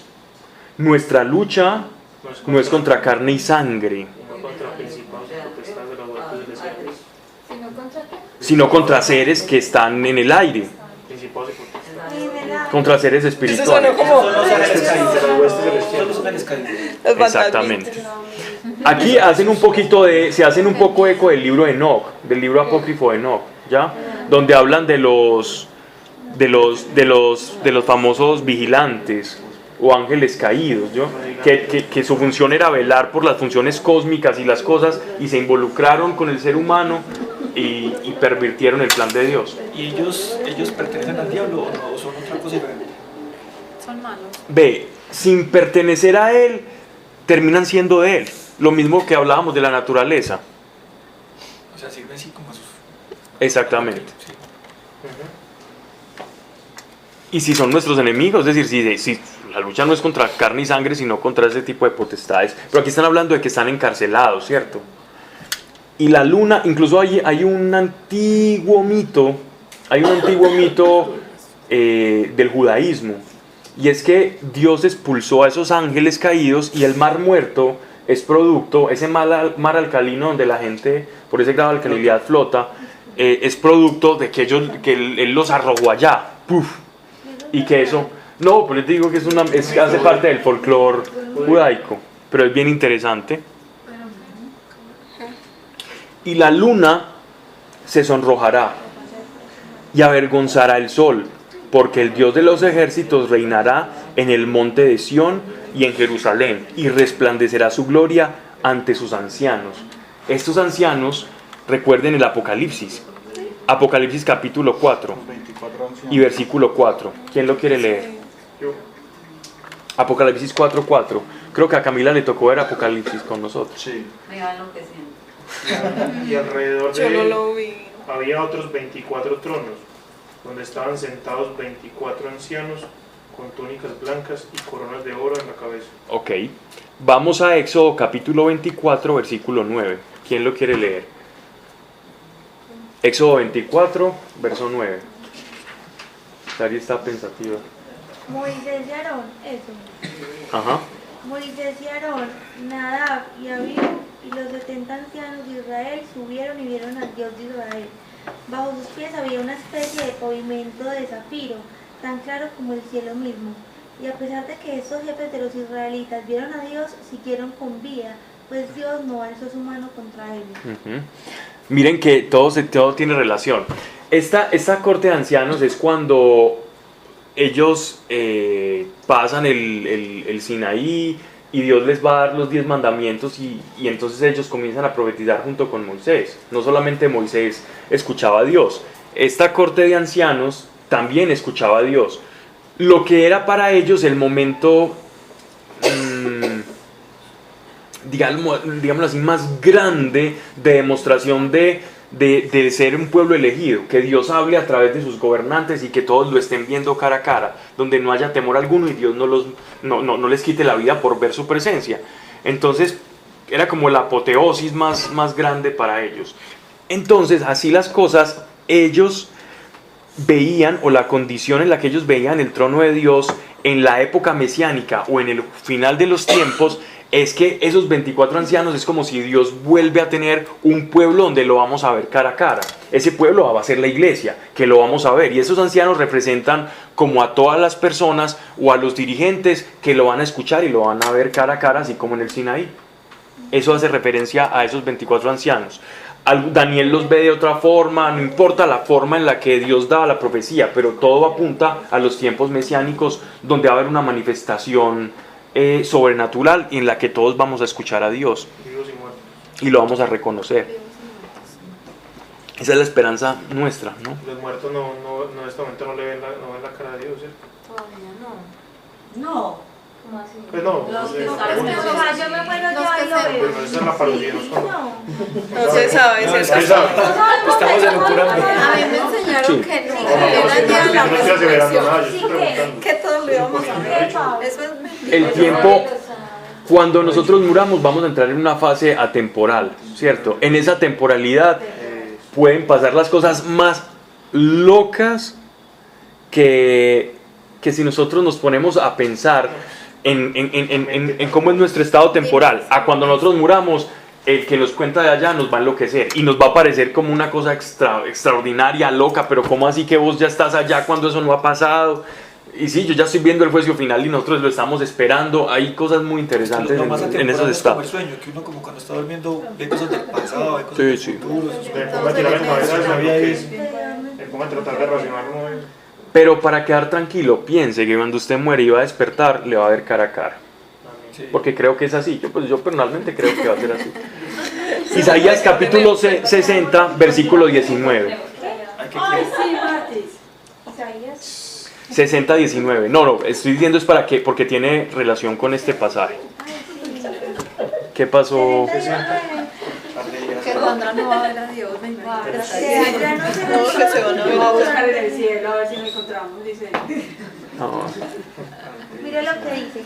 Ya no será el sol tu luz durante el día, ni con su resplandor te alumbrará la luna, porque el Señor será tu luz eterna, tu Dios será tu gloria. Por eso se va a avergonzar el sol. Y por eso la luna se va a sonrojar. Porque creían que nos iluminaban, pero cuando llegue Dios eso va a ser como... Hombre, gracias, pero ya. Se les acabó Ya cumpliste el por El reinado 13.000 años, ya cumpliste El sol da las luz y tampoco. de civilización. El Salmo 82 también habla de lo mismo, Pablo, ¿cierto? Sí, pero ya no lo vamos a necesitar. Muy lindo, muchas gracias, pero hasta ahí le queda. Me bronceaste muy rico, pero hasta ahí llegamos. Se acabó esta relación. Hay una canción que habla sobre eso. Una canción cristiana. Capítulo 25. Nos ha rendido. Volvemos al capítulo 25. Sí. Esto es como un pasaje que consta de tres partes. Aquí hay una acción de gracias, hay un banquete y un himno de alabanza. Esto es puro digámoslo así, como género literario apocalíptico, en ese mismo orden que venía. Bien, verso 1. Dios, oh Yahweh, tú eres mi Dios, yo te ensalzaré y alabaré tu nombre, porque has cumplido maravillas, designios de mucho y fidelidad y verdad. Él es como si estuviera viendo ya esa época cumplida, como si Dios lo hubiera llevado, traspasado y le hubiera revelado el momento en que se iba a cumplir todo esto de bondad para la humanidad. Muy sálmico ahí, ¿no? Pues como alabanza. Sí, es un cántico. Esto es un cántico, es un salmo, tal cual. Designios de mucho y fidelidad y verdad, porque hiciste de la ciudad un montón de piedras, de la ciudad fuerte una ruina. La ciudad fuerte se está refiriendo a la ciudad de cautiverios. Ya la ciudad de los extranjeros no es ciudad y no será jamás reedificada. Aquí sí más fácilmente se está refiriendo a Babilonia, pero es que Babilonia en sentido apocalíptico significa muchas cosas. En el sentido contemporáneo inmediato, Isaías era la Babilonia pues que ellos tenían. Para nosotros Babilonia en esos momentos incluso puede ser un imperio, puede ser una ciudad o un estado que esté desarrollando una ideología con la cual está contaminando a toda la humanidad. Ya la ciudad de los extranjeros no es ciudad y no será jamás reedificada. Por eso... En la mía dice la ciudad era de los orgullosos. Está bien. La ciudad fuerte. Por eso te glorificará un pueblo fuerte y te temerá la ciudad de las naciones poderosas. Porque fuiste tú un refugio para el humilde, refugio para el pobre en su angustia, cobijo contra la tempestad, sombra contra el calor, pues el aliento de los tiranos es como una borrasca de invierno. Como calor sobre tierra seca, apaciguarás el tumulto de los extranjeros. Como el calor da la sombra de una nube, el cántico de los tiranos se extingue. Es un canto, es un salmo, es muy hermoso.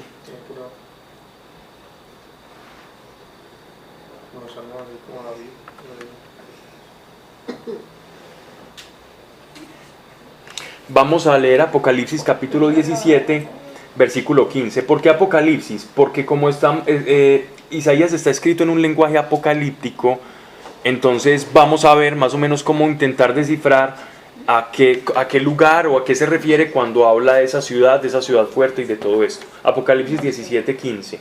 El ángel me dijo. Los ríos. No, los ríos continúan. Sí, está bien. Por favor. El ángel me dijo, las aguas que has visto sobre las que se sienta la prostituta son los pueblos, las muchedumbres, las naciones y las lenguas. ¿Sí ves? Entonces mire que el lenguaje apocalíptico no necesariamente tiene la figura tiene que ver o necesariamente es algo explícito. Si la misma revelación o la misma escritura no te dice qué es, hay que tener mucho cuidado con la especulación. Entonces, aquí en este caso, él le da una visión y le está dando la interpretación. Entonces, aquí en este caso, esta de las ciudades, bien podría ser Babilonia, bien podría ser Samaria también, y para nosotros, en el sentido inmediato, es la ciudad o la ideología que esté representada en el final de los tiempos. Pablo, ¿tienes Apocalipsis? Juan.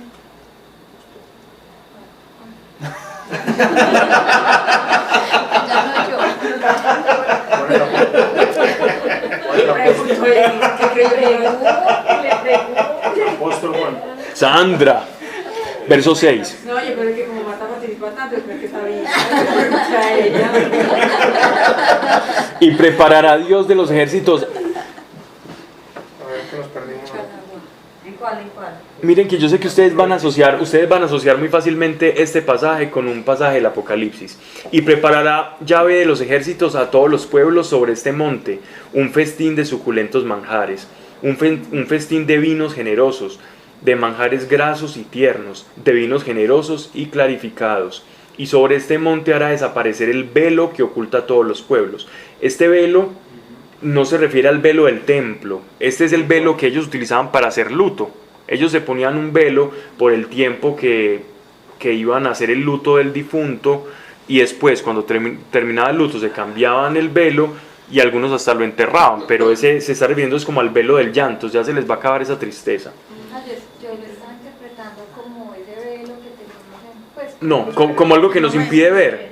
No, por eso hice la aclaración, porque como uno lo usa mucho en ese sentido, aquí se refiere al velo del llanto, del luto. Y sobre ese monte hará desaparecer el velo que oculta a todos los pueblos, la cortina que cubre a todas las naciones, y destruirá la muerte para siempre, y enjugará el Señor las lágrimas de todos los rostros, y alejará el oprobio de su pueblo, lejos de toda la tierra, porque el Señor ha hablado. ¿A qué pasaje se les parece eso? Un poquito. ¿A cuál? El que enjuagará nuestras lágrimas. Una, sí. Eso lo repite en Apocalipsis. 2. ¿Recuerdan cuando el Señor dice que Él está a la puerta? Y llama. Ajá. Y recuerdan en los evangelios que él se refería mucho al banquete y a la cena del novio y de la novia y al banquete nupcial, a las bodas del Cordero de Apocalipsis.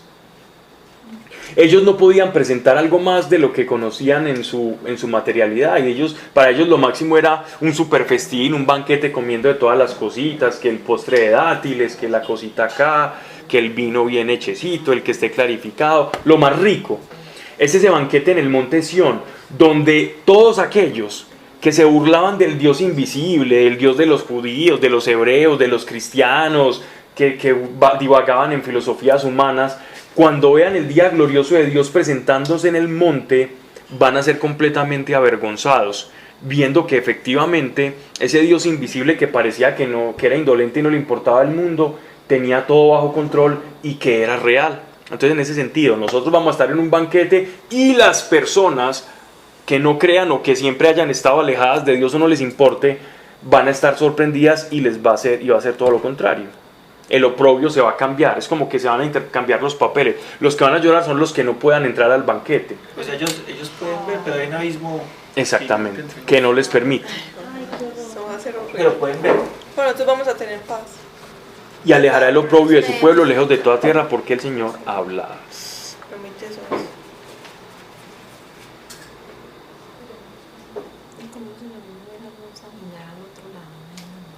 No, ya no voy a ver eso porque ya viene al Señor aquí. Apocalipsis capítulo 14, versículo 11. El humo del fuego que los tortura se elevará por siempre. Los que adoren a la bestia, a su imagen y a los que tengan la marca de su nombre no tendrán descanso ni de día ni de noche. Eso significa que el pueblo santo de Dios debe ser paciente, obedecer los mandatos de Dios y permanecer fiel a Jesucristo. Eso de la marca, que lo que todo el mundo habla que tenga la marca. El 666.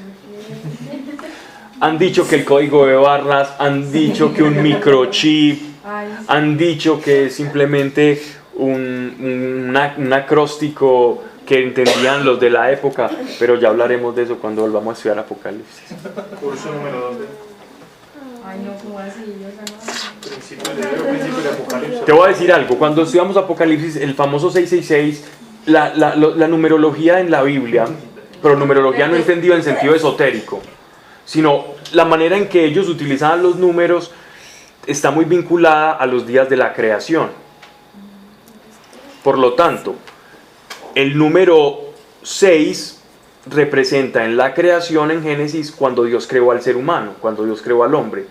Entonces, con esa asociación, cuando ellos utilizan el número 6, siempre lo van a asociar al hombre o al ser humano. Entonces, si yo utilizo el número 6, que es el número de la creación del ser humano, y le pongo lo acompaño de otros 6, vinculándolo al número 3, por el lado de cristianos sí, pero por el lado de la creación, tiene que ver más con el sentido de algo que terminó y completó. No se acabó. Entonces, ¿qué quiere decir? El 666 es un hombre exaltado. O sea, el 666 es el hombre exaltándose a sí mismo. El hombre más el hombre más el hombre. El hombre sin Dios. El hombre que es su propio Dios. Eso es lo que más representa el 666. Más allá que un código binario de barras. No sé que lo van a marcar a uno y que yo no sé qué. Puede pasar, ¿no? Puede tener una vinculación con algo real, ¿cierto? Puede tener, yo no estoy diciendo que no. Pero sí sé que el 666, y lo saben los judíos, y cuando uno lee toda la parte en gematría y todos estos estudios que ellos utilizaban para las palabras y los rabinos con los números, es como ejemplo el 7, cuando nuestro Señor dice perdonar 70 veces 7, Él está exaltando el número 7 para hiperbolizar algo que es perfecto, porque Dios terminó la creación en el día séptimo. Entonces, por lo tanto, toda obra, el 7 significa completo, porque recuerden que los hebreos no utilizaban la palabra perfección, esa palabra es griega. La palabra griega que representa perfección es teleios o telios. Y los judíos no utilizan, esa palabra no existía para ellos. En el diccionario hebreo no existe la palabra perfecto. Existe, o ahora en el hebreo moderno sí, pero en el hebreo antiguo existía la palabra completo. Entonces cuando Jesús dice perdonar 70 veces 7, está diciendo perdone siempre. Completo, perdone perfectamente 7, siempre tiene que perdonar. 666, el ser humano exaltado. Por ahí uno más o menos ya puede empezar a mirar. Si uno ya sabe que el 6 es el humano, cuando el hombre se empiece a olvidar de Dios y se empiece a endiosar a sí mismo y a manejar lo que llama el transhumanismo, todo empieza un poquito con... Me va a terminar hablando un montón de cosas. Pero mire, primero nos están diciendo que no existe género, que el género es una cosa social. Entonces es como quien dice, partamos de cero. Todas las construcciones sociales, anatómicas del ser humano, eso es mentira. Cero. El ser humano es un programa en potencia, ¿cierto? Vamos a tirar código, ¿cierto? Vamos a programar. Y eso es el ser humano. Es una de esas board con que estudian los ingenieros de electrónica o que están empezando de programación, esos PLC, ¿cómo es que se llaman? Esas board donde circuitos. Un microcontrolador completamente en blanco. Y empiezan a jugar, listo, no existe género. Entonces, primero nos venden que no existe género. Entonces, ya no creemos que existe género, entonces, género es lo que usted quiera que sea. Ok. Entonces, yo quiero ser y una chorrera de cosas. Y cada vez salen más. Construye la película. Y entonces, ya no solamente no existe el género, ya no existe la nacionalidad. Usted es un ciudadano del mundo, eso existe lo que sea. No existe nada. Entonces empiezan a borrarte el casete al ser humano y a volverlo una cosita en blanco, un amasijo con el cual alguien que llegue con una ideología muy fuerte te puede manipular y transformar. ¿Y qué es eso más que el hombre haciendo y dirigiendo su propio destino y siendo Dios? Entonces, en últimas, el hombre está terminando en eso. Es que ya hay un movimiento, una corriente muy fuerte que llama el transhumanismo. ¿Qué versa el transhumanismo? El transhumanismo, para ponerlo en síntesis, dice lo siguiente: la evolución natural llegó hasta el Homo sapiens sapiens. Ya nosotros no podemos evolucionar de manera natural más allá de lo que nosotros somos. Nos tardaríamos mucho y lo que terminaríamos perdiendo es el dedo meñique y el dedo chiquito del pie también, y perdemos eso y se nos hacen los ojos más grandes y terminamos con estos muy hábiles por los celulares y bien flacos, y en fin. Todas las especulaciones anatómicas. Entonces, ellos dicen, listo, la premisa de ellos, el ser humano no puede evolucionar más. Por lo tanto, como nosotros somos seres inteligentes, dirijamos nuestra propia evolución. Entonces, vamos a hacernos implantes, vamos a cambiarnos la genética, vamos a decidir si queremos ser este sexo o no, vamos a hacer entonces embriones para escoger que cualquiera pueda tener este hijo, escoja el sexo de su hijo, el color de ojos de sus hijos. Y eso ya lo venden. Sí. Computadora dicho. Entonces el ser humano dirige su propio destino, no solamente de manera social, política, económica, sino que ya su propia genética. ¿Qué no es eso sino el hombre siendo su propio Dios? Entonces el 666, entendiendo hacia dónde va la humanidad, es más o menos como el hombre diciéndole a Dios: suficiente. Y empezamos a vivir el famoso superhombre de Nietzsche. El hombre es su Dios. El hombre es el que rige su propio destino y que va a esos mitos. Y terminamos por allá metiendo los microprocesadores en la cabeza, memoria RAM para recordar todo. Y Dios está llamando a Dios, fue más apocalíptico. Exactamente. Entonces, por eso no quería responder mucho, porque nos quedamos aquí. Pero ya. Pero bueno. Ok, vamos entonces a orar. Vamos a dejar ahí en el versículo 8. ¿Me puedes dejar ahí anotado para la próxima? Capítulo 25, versículo 8. Ok. Mátelo en el chat de la clase de vida. Padre nuestro, gracias. Señor, yo sé que hablar de ti, Señor, cuando para el mundo eres invisible, cuando estamos buscando razones y siempre queremos filtrarlo todo por la razón, y yo sé que la razón es buena y es justa, mas desconocemos que hay una realidad espiritual, ahí caemos, Señor, porque vemos la realidad a medias, y a medias no te podemos conocer, Señor. Pero tú que nos has tocado con tu espíritu y nos has dejado ver, Señor, a través de esta rendija, el mundo espiritual, y nos has hecho saber por tu amor y por tu cuidado que somos tus hijos, no permita, Señor, que todo aquello que conocemos y llega a nuestro corazón se quede ahí en desuso o se lo carcoma el polvo, Señor, sino que podamos ponerlo por palabras y por hechos de amor y de servicio hacia los demás, Padre, porque así extendemos tu reino, y que lo sobrenatural nos acompañe para que aquellos que no crean, aún por nuestras palabras, Señor, pero por tu evidencia que se hace manifiesta, Señor, a través de tu iglesia, ellos puedan animarse y creer también, y ser partícipes así como nosotros de este banquete, Padre, que al principio tenemos en esa relación con el Espíritu Santo, pero que sabemos que a futuro lo tendremos completamente y te vamos a conocer tal cual eres, y nos vas a compartir y dar las explicaciones suficientes para comprender esta realidad, Señor, en el nombre de Cristo Jesús. Amén. Muchas gracias, Pablo. A vos. Gracias.